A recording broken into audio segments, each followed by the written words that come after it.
Hello, I'm Mike Chapman and I'm Design Director on Sea of Thieves.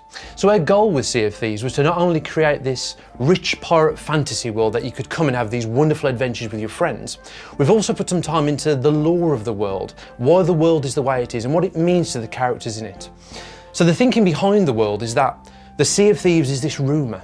If you knew the clues to get there, you'd be able to plot a course yourself. So much in the same way that players will come to Sea of Thieves and have these incredible adventures, there are these non-playable characters that come to the world as well. And they've come to the world with their own motivation. So you have the gold hoarders, and they have been drawn to the Sea of Thieves to treasure hunt, to amass this great fortune. They're in possession of this mysterious set of skeleton keys, and they will pay pirates a cut of the treasure of what's inside the chest if they bring the chest back to them. We then have the Merchant Alliance, and they've come to the Sea of Thieves to control trade. They see the Sea of Thieves as this fledgling market they can control.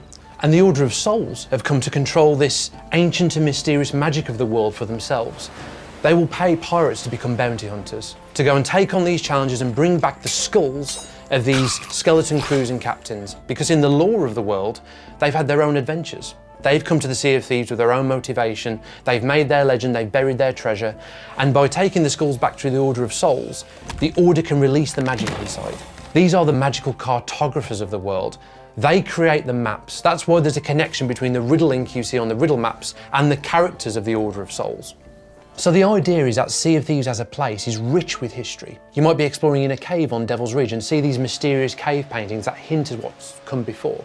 Or finding the remnants of a past settlement on Smuggler's Bay, and maybe that giving a clue to why the island is named the way it is. Not only do the characters of the world leave their imprint, so do the players. And you can see this in examples such as the island names, the tavern names, the fact that there's names scratched into the Ferry of the Damned based on the deeds of players, or landmarks around the world, the names of the bounty targets that players will go after for the Order of Souls. So by exploring the world and coming across these landmarks and these key areas of interest, players will gain a deeper understanding of the lore behind the world and the history of the place. But we wanted to give players an opportunity to dive deeper into that, which is why we created our Tales from Sea of Thieves lore book, which chronicles the story of these past adventurers who've come to the Sea of Thieves, and they've had these adventures on familiar locations, they've encountered characters that players will encounter in the game, so it gives players that deeper insight into the world.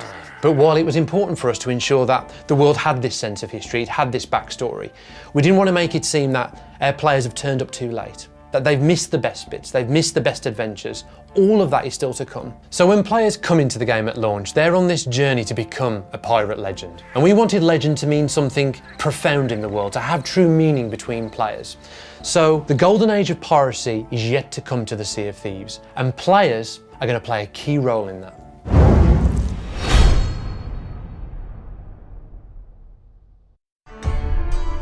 Pre-order now to receive the Black Dog Pack when the game launches.